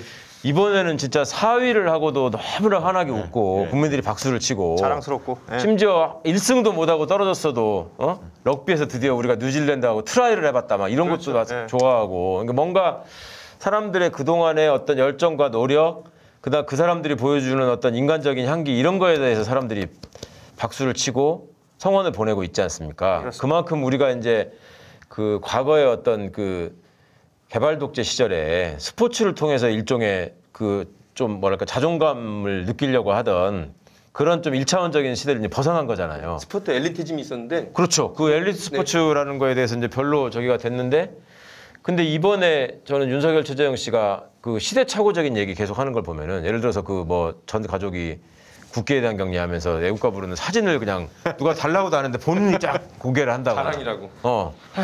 그다음에 뭐 윤석열 씨가 뭐 저기 뭐 없는 사람이라고 표현을 하면서 없는 사람도 먹고 살게 해주려면은 뭐 부정식품도 저기를 단속하면 안 되고 뭐 이런 얘기를 하는 것들이, 세상은 올림픽을 대하는 태도에서 보듯이 그렇게 많이 바뀌었는데 이분들은 아직도 과거에 그냥 머물러 있구나. 70, 80년대에 그렇죠. 머물러 있구나. 그러니까 사람들이 보기에 더 우스워 보이는 거고, 또 맞아요. 하나 딱한 거는 우리 민주당 후보 경선이 시작될 때쯤에, 지금은 잊어버리셨지만 우리 정세균 후보님이나 이낙연 후보님한테 왜 가죽 자켓 입히고 뭐 힙한 모자 씌워가지고 이런 거 했잖아. 그 참 얼마나 좀 어색했습니까. 근데 그거를 덮은 게 이제 이번에 그 뭐 남친 짤 해가지고 뭐 개 데리고 누워 있고 막 이걸 한 거잖아요. 아니 그러니까 그런 마음은 알겠어. 그걸 뭐 또 나중에 또 와이프가 찍어서 또 보내주는 거라고 또뭐 홍보자료도 돌리고 막 네. 그랬잖아. 아니 난 그걸 보면 참 짠하더라고. 이게 그런 것도 맥락이 있어야지. 예? 어디 가가지고 그러니까 아니 지금 논리적인 글이나 이런 게 안 되니까 예. 페이스북이나 이런 데는 이제 글로 이재명 지사는 좀 그런 쪽으로 쓰잖아요. 근데 여기는 이제 인스타그램으로 가는 거예요. 사진이죠. 감성팔이 하는 거. 감성을 네. 중심으로 논리가 안 되기 때문에. 아니 그러니까 감성팔이를 할래도 그치, 감성을 맥락이 자극할 있고. 수 있는 요소를 가진 사람이 네. 감성팔이를 해야 그럼요. 먹히는 거지. 맞아요. 아니 평소에 이렇게 앉아가지고 그러다가 갑자기 개 데리고 이렇게 해서 막 인자한 표정으로 있으면 그걸 누가 그거를 받아주자고. 그러니까 그렇죠. 아우 참. 그래서 그 개가 불쌍하다는 얘기가 제일 많습니다. 사실은 개는 이쁘. 아니 그 저 직장에 CEO하는 우리 또래 저기들이 그러던데 그 여성 젊은 직원분들이 사장님 대표님 남친 짤 보셨어요? 그래서 그 뭐냐고 물어봤대. 그랬더니 이게 나만 보기 억울해가지고 꼭 봐야 된다고 이렇게 보여줬대요. 아 진짜 그 혐짤이야 혐짤. 아, 아니 그나저나 그쪽 집안도 이 네거티브 이 격화가 그래서 이제 정청래 의원은 사실상 내전 상태다 국민의힘은. 당 대표와 후보들 간에. 근데 예. 그렇게 계속 갈 것 같아요. 보니까 이게 수습될 수 있는 국면이 아니야. 이준석 또 고집이 있어서 예. 계속 끌고 가려고 할 거고 본인 그런 얘기 했잖아. 2030 얻으려면 결국 나를 니네가 잘 모셔야 한다. 이렇게 좀 메시지 던진 거 아닙니까? 사실 그리고 박근혜 얘기까지 꺼냈죠. 박근혜가 아니면 우리는 50%를 진다 이 상태로. 그러니까 지금 있는 인물들을 가지고는 못 이긴다. 못 이기니? 근데 내가 2030을 끌어올 테니 맞아요. 나를 잘 내가 하라는 대로 좀 따라와라. 뭐 이 자기 얘기. 힘으로 자기 몸값 올린 네, 그런 거라서 계속 좀 지속이 될 것 같아요. 그런 측면에 어떻게 보면 민주당이 경선 빨리 한 게 다행이에요. 사실 이게 먼저 끝나야 돼. 그러면 그다음 이쪽이 이제 시끄러운 네거티브 계속 보이거든. 여기는 이제 어쨌든 끝나고 그게 더 전략적으로는 맞는 게 아닌가 싶습니다. 아무튼 자 마지막으로 우리 노정열 선생님께서 한 말씀 하시고 뭐 슈퍼챗 소개하고 마무리하시죠. 네. 예. 저는 그 윤석열 씨의 멘션이 여러 가지가 있는데 지난주에 안 한 걸로 한번 하겠습니다. 최근에 아까 우리 최 대표님 말씀 부정식품 또 임상실험 대구 밀란도 있지만 가장 극악무도한 발언, 가장 무식한 발언이 이겁니다. 후쿠시마에서는 방사능이 유출된 적이 없습니다. 이런 사람한테는 한 표도 줘서는 안 됩니다. 네. 후쿠시마에서. 네. 아무튼 오늘 박시영 대표가 뒤에 뭐가 있나 봐요. 자꾸 빨리 끝내려고 하는 거 보니까. 네. 아니 그게 아니라 많이 했어. 오늘- 최 대표님 너무 오래 붙들고 있는 것 같아서 미안해. 그렇습니다. 오늘 우리 최영욱 대표님 사실은 저희 그 박시영 TV의 최고 조회수는 모두 우리 최영욱 대표님 출연했던 분량들이에요. 와. 그렇기 때문에 오늘도 굉장히 기대가 되고 동접도 오늘 괜찮았습니다. 네, 좋아요. 슈퍼챗도 평소보다 많고 우리 또 노정열 선배 함께해 주셔서 너무 고마운 시간을 함께했습니다. 슈퍼챗 보내주신 분들 소개해드리고 오늘 방송은 마무리하도록 하겠습니다. 재성구어님이 슈퍼챗 보내주셨고요. 이현수님, JHKES리님, 다이아몬드님, 유경단님, 커피커피님, 이석진님, 꼼지랑님, 보리수아래님, 김형규님, 그리고 JAP님, 그리고 비기너세븐님, 유기용님, 박명진님 이제는 이렇게 많은 분들이 명단을 쭉 보내주셨습니다. 읽잖아요. 그러한 3분의 2 정도는 아는 분들이 이제 이제 아는 많이 읽어. 그러니까 늘 보내는 고맙습니다. 분들이 주로 많이 보내시더라고요. 고맙습니다. 고마운 분들입니다. 네. 그리고 오늘 그 댓글 중에 우리 최강욱 대표가 대선에 나가야 된다라는 댓글들이 굉장히 많았었는데 이 부분은 방송 또 끝나고 다시 어떤 사람이 다 이해가 안 되는데 박수영은 최강훈을 지지하지 않는데 지지합니다. 열렬히 지지합니다. 지지합니다. 네. 네. 지지 안 하면 맞습니다. 조국 장관님, 정경심 교수님 응원하고 늘 함께하겠습니다. 네. 오늘 방송 이렇게 마치겠습니다. 함께해 주신 여러분 고맙고요. 저희 박시영 TV는 내일 7시에 오늘 방송이 다시 편집돼서 나가게 되고요. 또 금요일은 8시 20분에 20분. 예, 네. 김용민 TV와 함께 합방으로 함께 하도록 하겠습니다. 오늘 함께해 주신 여러분 고맙습니다. 감사합니다. 감사합니다.